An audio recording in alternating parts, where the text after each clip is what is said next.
Oh, let me tell you something. Busting makes me feel good.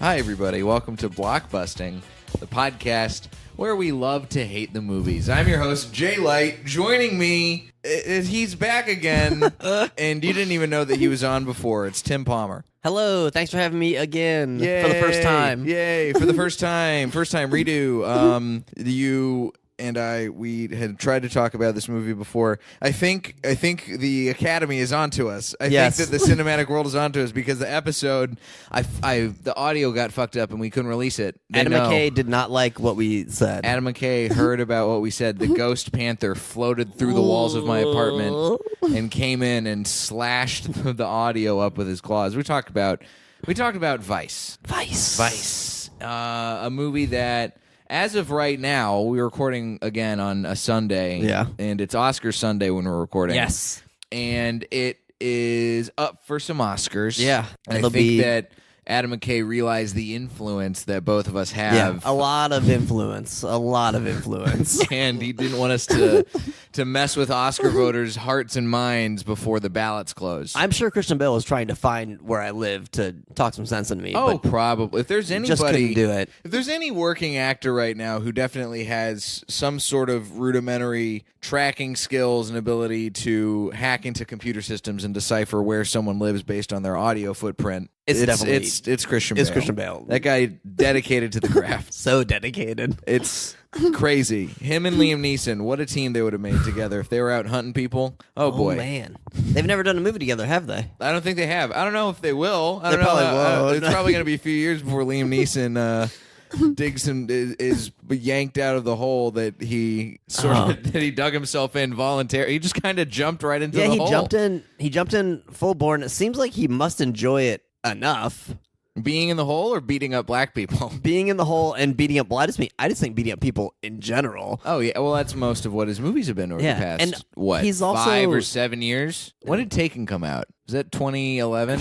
Maybe like 8 years ago, probably. There have been three or three four. Of them. The trilogy is ended, and then there's all the other movies in the Liam Neeson is kicking ass verse. Yeah. Which is Like, a lot of movies, too. There's a lot. There's one that that's the January staple is Liam Neeson is starring in a movie where he gets to beat people up. There's one that just came out. Yeah, that's what he was doing the press for when he talked about how much he wanted to kill a black guy because he thought someone raped his or not. He thought he had heard that someone had raped or sexually assaulted his friend. So he's like, I'm gonna go murder a black man. Oh my goodness, I have not heard this. That is awful. Yeah, he was just on his press junket. Also, that's an awful thing to even bring up on a press junket and then to make it even more terrible. I was talking to somebody about this at the Comedy Store, and it has to have been one of these situations where, for press junkets, you're doing these interviews dozens of times a day, just and over you're and over going and over over the again. same questions. And he must have just been so bored that he decided, you know what, I'm going to go rogue. I'm going to talk about a story that's valid to my life, Right.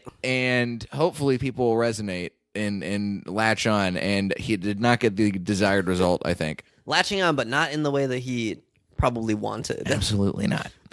But anyway, we digress. I digress. We're here to talk once again, unless Gary Sanchez Productions Whoa, hopefully not. sends a computer-guided missile into my apartment while we're talking about this right now. We're here to I talk hope about not. Vice. I sure hope not. I hope not either, man. People got to know about this movie. So Yeah. what's your beef with Vice? Let's try it again. I overall did not like it. I did not enjoy it. I enjoyed so few moments in this movie, and I saw it in the theater. And when I go to the movies, when I go to the theater, I'm like, I want to enjoy this movie. I'm going because I think I'm going to like this movie, and I thought I would like it, but it was so over the top and so, to me, overblown in every single way that it was comic. I know it's supposed to be a satire, but it was comical to the point of, like, one of my biggest issues is that Adam McKay and everyone who made Vice is always constantly winking at the audience to remind you that you're watching a movie. Right. It's like, I know I'm watching a movie.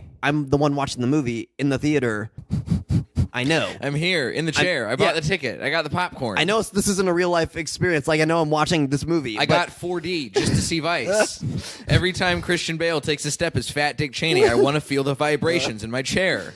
But there are so many cutaways, like, where it's just like, here's a funny gag that we can do. There's so much of that that's just like, hey, remember, we're making a movie so we can do this, and it'll be funny. Lots of times I didn't think it was very funny or funny at all. It's a tricky line to walk, what Adam McKay's trying to do with this movie, because he obviously super well known as a comedy director, right? He and performer. He's been doing stuff in comedy for it's decades at this point, and even comedy movie making a decade. Yeah, that's true. But he obviously has sort of achieved a level of, I don't want to say notoriety. That's not the right word, but achieved a level of clout. That's what I'm looking for.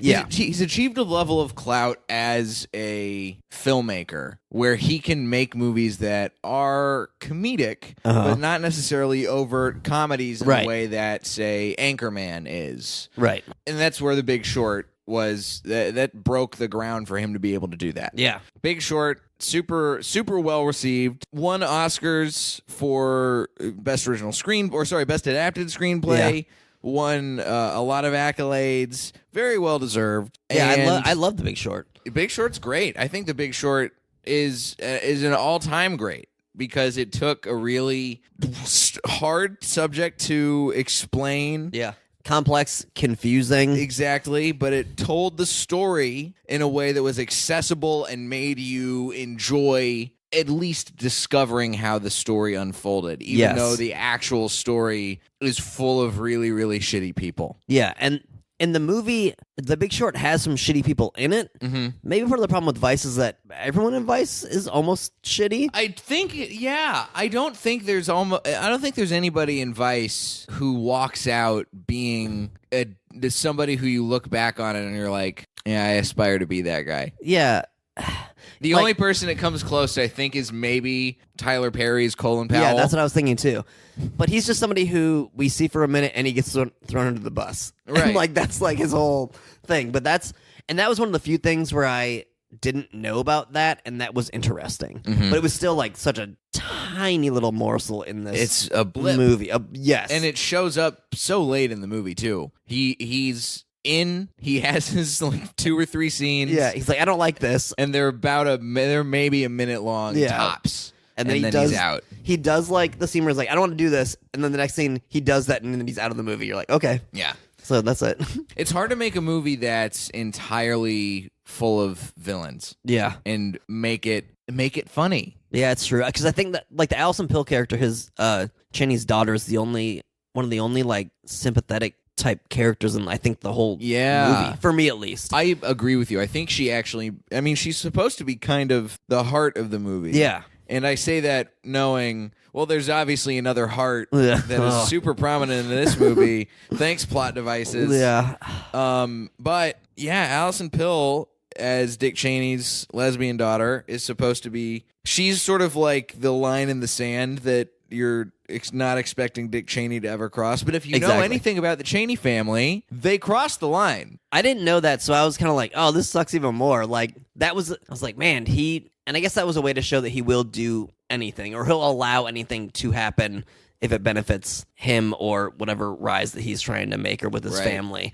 But yeah, I didn't know that he had a hard line against that, and then I didn't know that he crossed that line. Right. Either. Well, yeah, I mean, that was the politics of the time, especially. That was still, that was in the late 2000s, and Proposition 8 was still a big issue in California, and nationwide. Gay marriage and LGBT rights were so huge. Mm-hmm. And especially since the Republican Party was very against it. Oh, so against it. So against it. So for him to privately have to kind of do as much as he could to avoid making a public stance or having his family members make a public stance on it, it was a lot. So but again, okay, so this is my biggest gripe with the movie, and I think the movie is totally fine. I don't think it's great. I don't think it's horrible, but it bugs me because I think it could have been so much greater. And I think that's because it took stuff that I already knew and explained it to me in a way that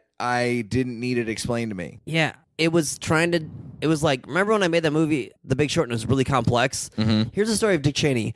It's not as complex, but I'm gonna use all the same gimmicks that I used the last time around. Right. But I'll actually use more of them. A lot More of them. of them. It's like he took Big Short, he was able to tell it in a funny way, but also actually give the story some dramatic stakes. Yes. Vice, it felt like he thought, you know what was missing from The Big Short? A lot of slapsticky, sub SNL level comedy. Yes. That we need to throw at the wall. How about this? How many times can we beat the audience over the head with this is a joke, I promise. I guarantee. Look at how funny we can all be. Look how funny Alfred Molina can be. Oh my gosh, one of my least favorite scenes in the whole movie. And one of the numerous scenes that is for nothing. It's literally for nothing. Like, they say it, then they act it out in this like gimmicky way. Mm-hmm. And it's then cheap pool. And it's for nothing. Because it's Alfred Molina as a waiter, and Cheney and Rumsfeld, and they're like advisors or whatever. Yeah, two other dudes. Justin Kirk, I think, is in that I think scene. he's there. They're all at this fancy posh restaurant, and they're talking, and Alfred Molina comes up. Alfred Molina, this great actor, who I guess does a lot of weird things sometimes. He does. Alfred Merlina. Alfred. Oh, Alfred Molina. I thought it was Alfred Molina. I'm so confused. Oh, Alfred Molina. He was Doc Ock, man. Mm-hmm. He's doing all kinds of weird stuff. He does what he wants to do. That's just like, you know who else did what he wants to do? Dick Cheney. Yeah, that's right. That's what Vice is all about. So Alfred Molina's a waiter, and he comes out and he's like, "Hello, gentlemen. What would you like tonight?" Like, "Oh, tell us the menu." And the menu is like raiding third world countries, having nuclear weapons, Right. like It's all like these torturing people in black sites. Yeah, like 4 or 5 horrible things that he lists, and the whole time, all these guys are going like, interesting. So you hear that, and you're like, okay, I get this joke. What will they like? Where will it go? And so then it's just, I think it's Rumsfeld. Steve Carell just goes, "How about we just have all of it?" And they all laugh, and I was like, "What is this? Why?" It's so because it's the kind of level of comedy that it makes me sad to see Adam McKay go to that level, because this is a man who made so many movies that are full of slapstick and full of really dumb comedy. Right? Yeah. I'm so glad that we've taken a couple weeks in between, because now I've just have stoked the fires of sadness and hatred about what Adam McKay did to the story even more. The problem with this, in my mind, is that this movie is trying to have it both ways comedic. Yeah. You can either do a good satire that actually manages to tell a story and find ways to subvert the way the story would naturally be told or previously be told, like The Big Short did. Yeah. Or you can do a real big dumb balls to the wall.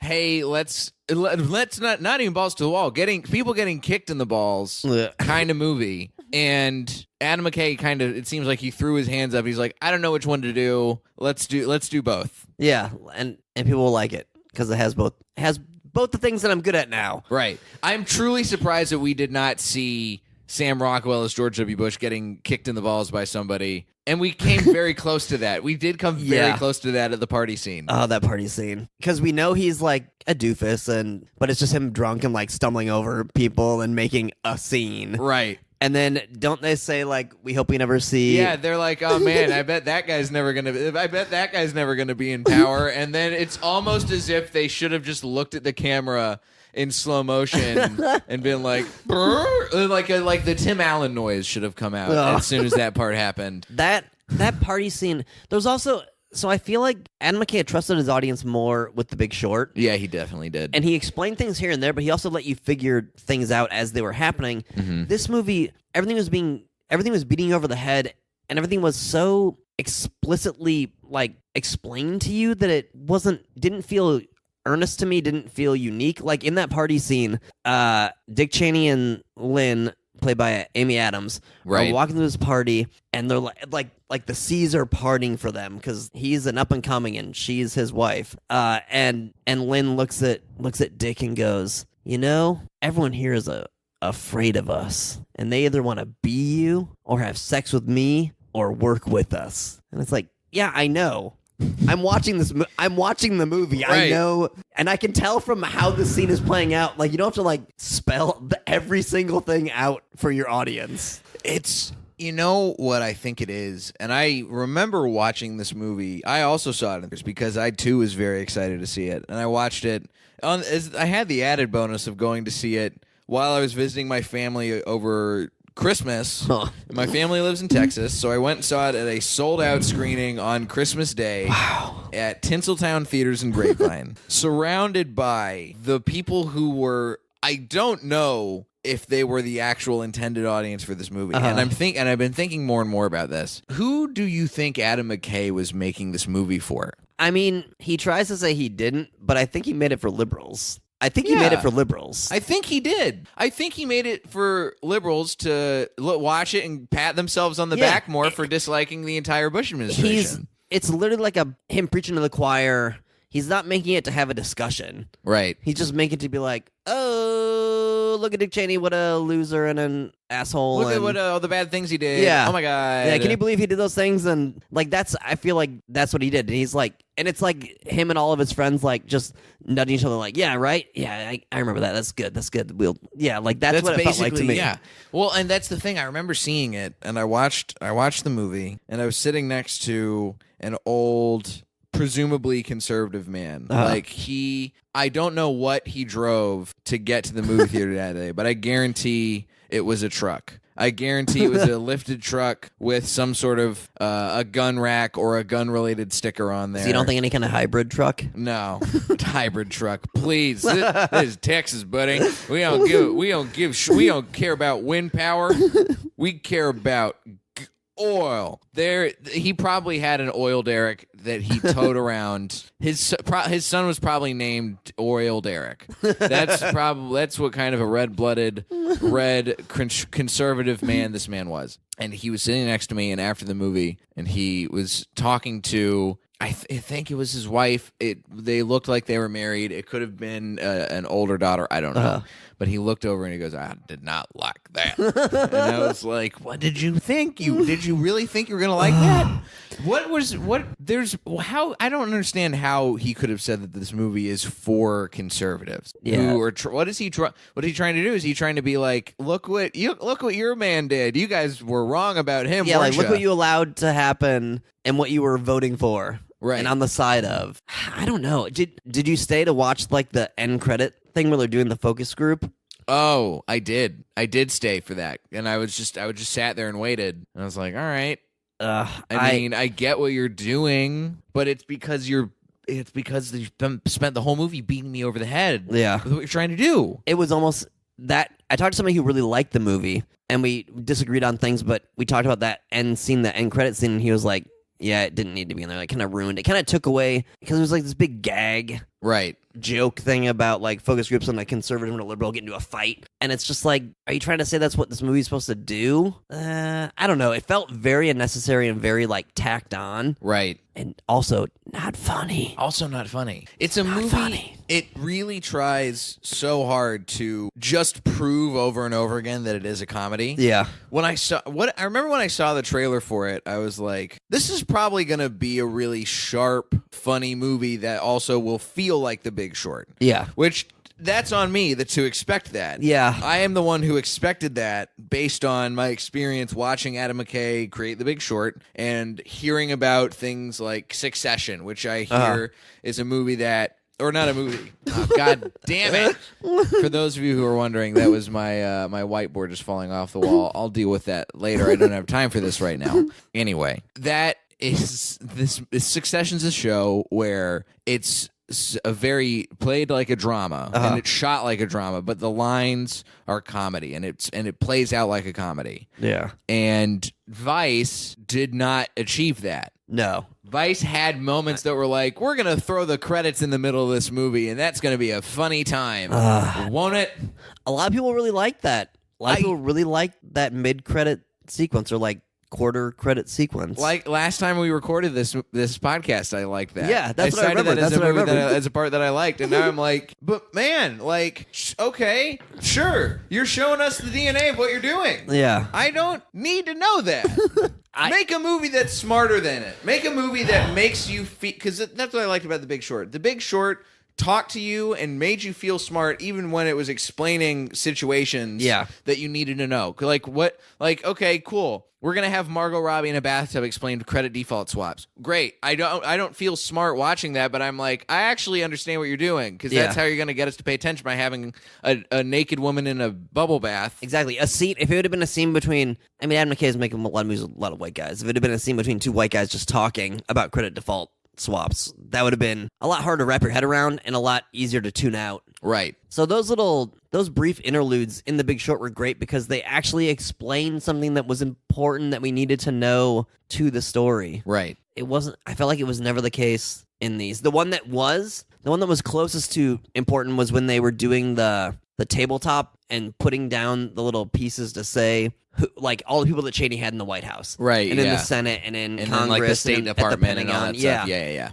And that was, I was like, oh, this is interesting. It started good, but with everything in the movie, it just went too long, or it got too big. He's like, oh, I have A, B, and C ideas. They're all part of this one idea. Let's just put all of it in. Right. So they put down the pieces, and then at one point they all get swiped off the board. I'm like, okay, cool, that's it. And then at the next cut, they put all the pieces back on the board. I'm like, what is happening? Why are you doing this? I don't understand. There's so much in the movie that it really does feel like it is. It very much feels like it's preaching to the choir, and then it's also assuming that the choir is really fucking dumb. Yeah. That's, one of the things that in retrospect I'm reflecting on. Remember the scene?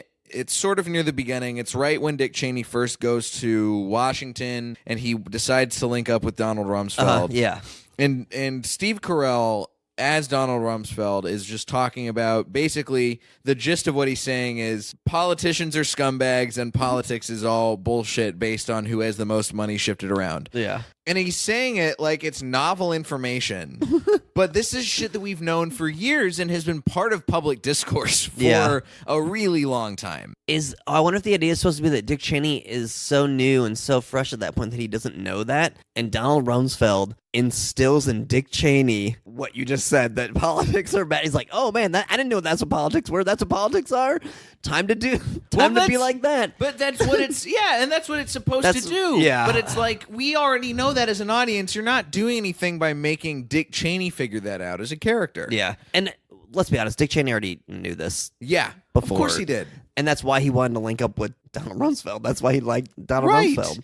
We don't need the scene of Donald Rumsfeld being like, kid, guess what?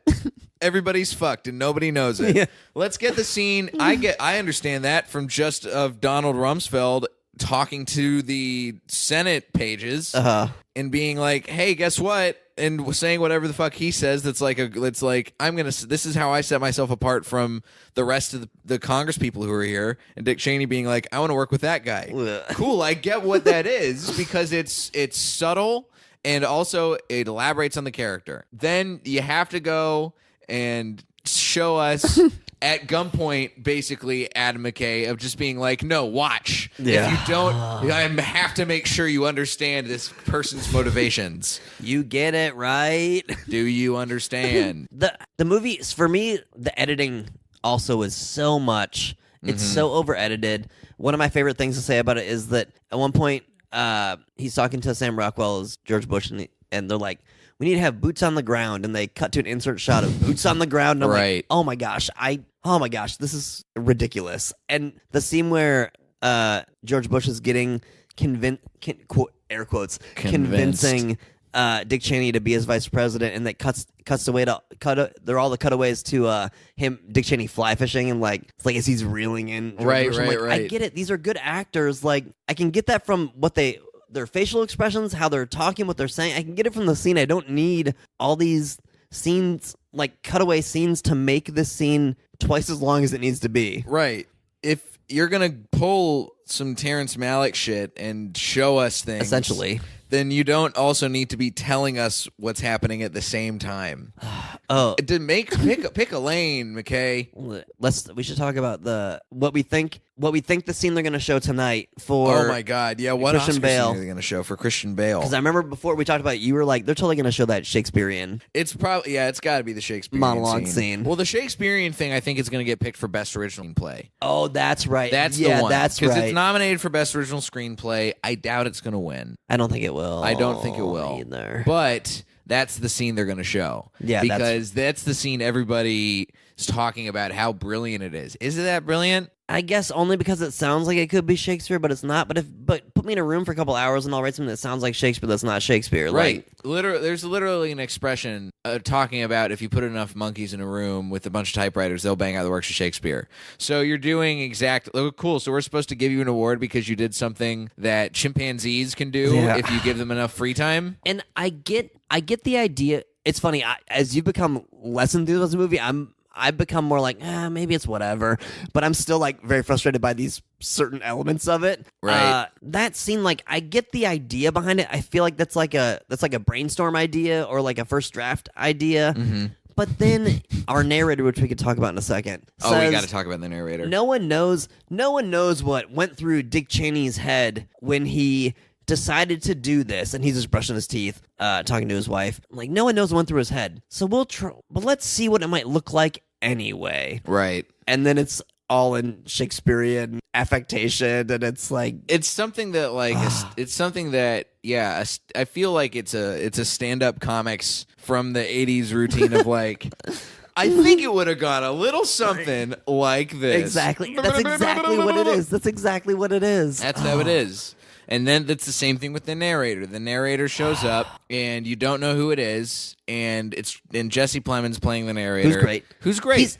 He also is one of the more sympathetic characters in the. I mean, he's not really in the movie, but you never are like, oh, I can't believe you're on screen. Right. Like, he's good, but there's that setup in the beginning. He's like, I'm the narrator of this story, and I'm really close to the Cheneys. I really know Dick. You'll find out why later. Right. And you're thinking that he's probably going to be like an estranged family member or a former staffer or something. Something like that. And then you want to drop that big reveal? You want to hit this with the spoiler? Was it 3/4 of the way through the movie? He's been our narrator the whole time.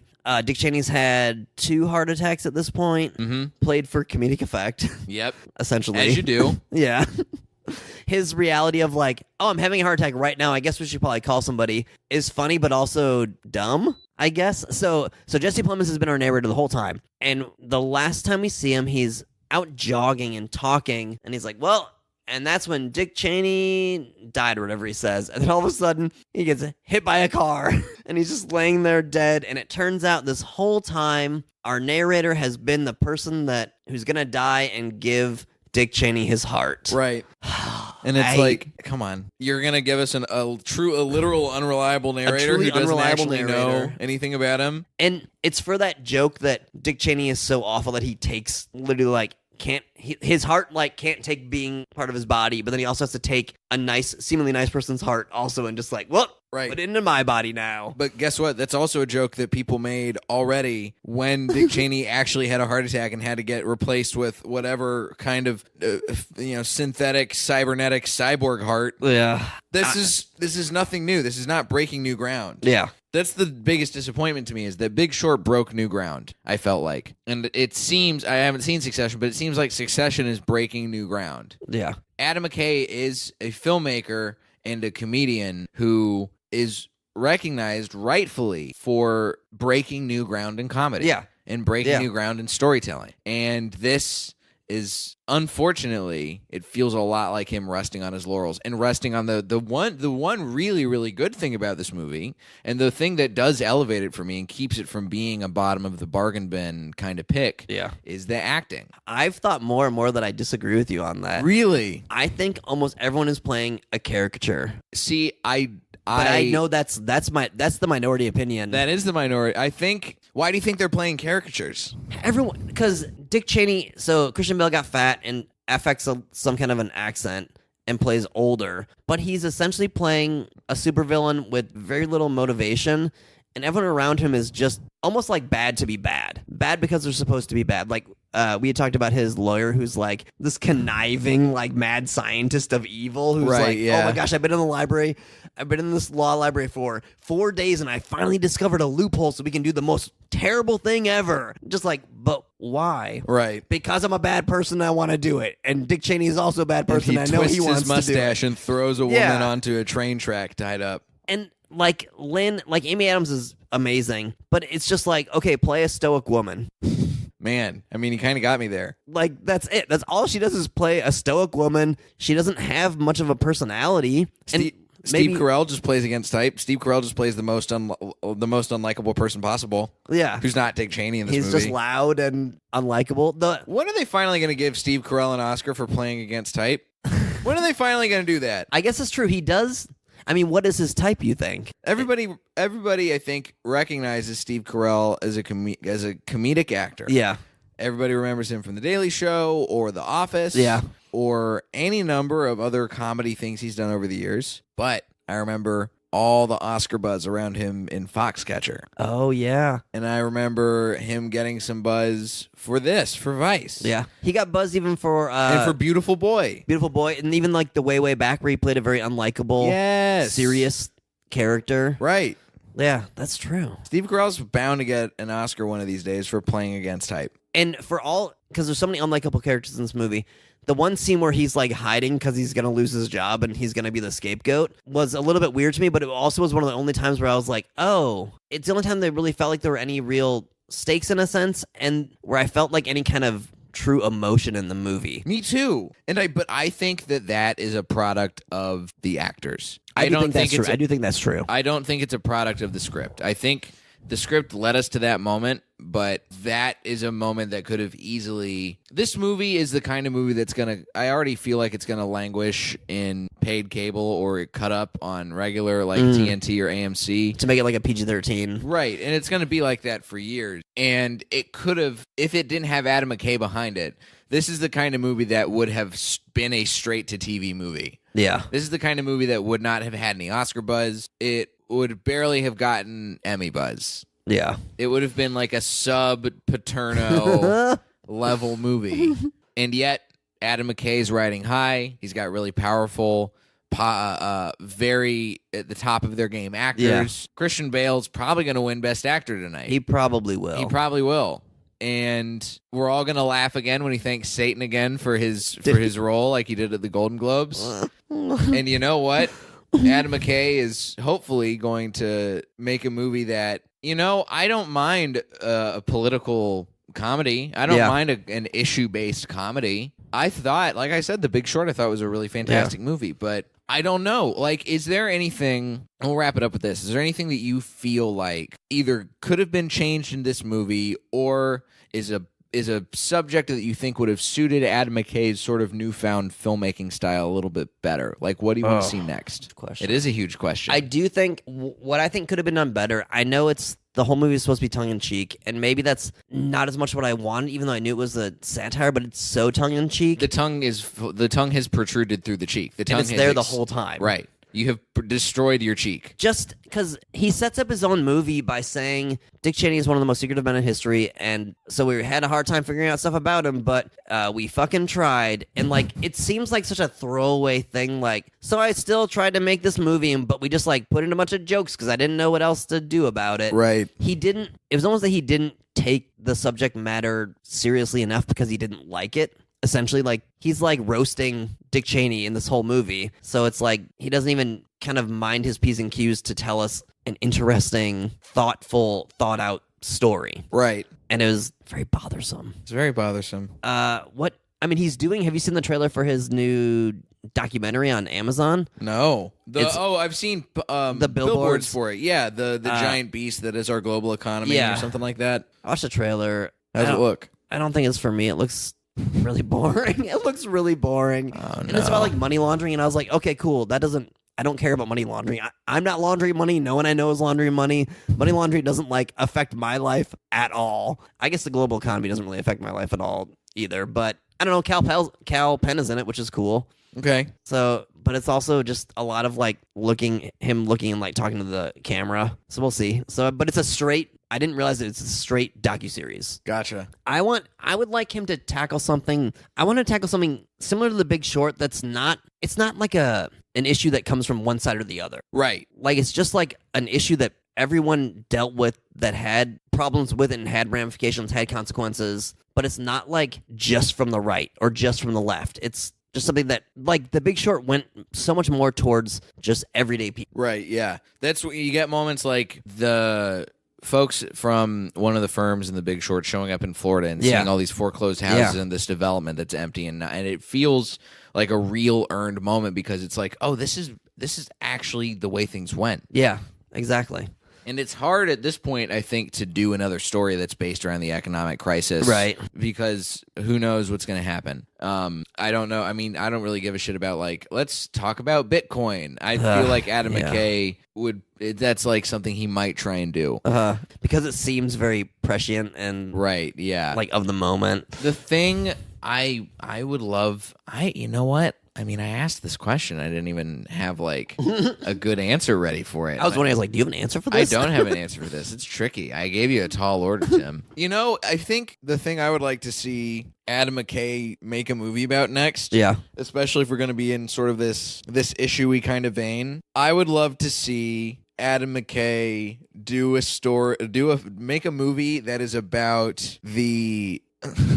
You remember the... And I don't remember if we covered this last time or not, but I hope we did. I hope we did, and you vaguely remember that we talked about this because I'm starting to remember something about it now. I would love to see him make a movie that is about the Clive and Bundy group, where they are people who are it's talking about land ownership and people getting their land taken away from them by the federal government. We did talk about this. Yes, I would love to see him do that movie because it feels kind of like a small scale. Like I would love small scale Doctor Strangelove kind of. Yeah. Oh, we have to have like a standoff with these people who have taken over a national park. How ridiculous does that sound? The whole story is ludicrous. Yeah, but it's also insane. It's got issues that it makes sense. Yeah. Like I know people are the wall is coming up as an issue right now along the border, and I'm from Texas, which is obviously a border state, and a lot of red voters and a lot of Trump voters in that state. But now a lot of people who live specifically along the border who voted for Donald Trump don't like that he is taking their land using eminent domain to fund the wall. So it's the kind of thing that's like, oh yeah, I think people on both sides will be able to see like, okay, this is a movie that's about government overreach. And it's a movie about like people overreacting in such a way, but it's also like you could put family in there, you could put cops in there, you could put there's so many elements to make that story that it's a story that is based in reality and it has sort of like an enlightening message potential to it. But it also, I think it would skew in a way that wouldn't have old white dudes coming out of the movie and being like, I fucking hate that. I don't want to see that ever again. Yeah, it could be a more human movie. Yeah. Like with more of like a center that we could identify with and relate to. I was thinking when you asked, I was thinking about it. I was like, I think it'd be cool to see. I don't know if I want Adam McKay to do this or if I just want to see this, like about the space program now. Yeah, like what that looks like NASA existing, not existing, existing, not existing.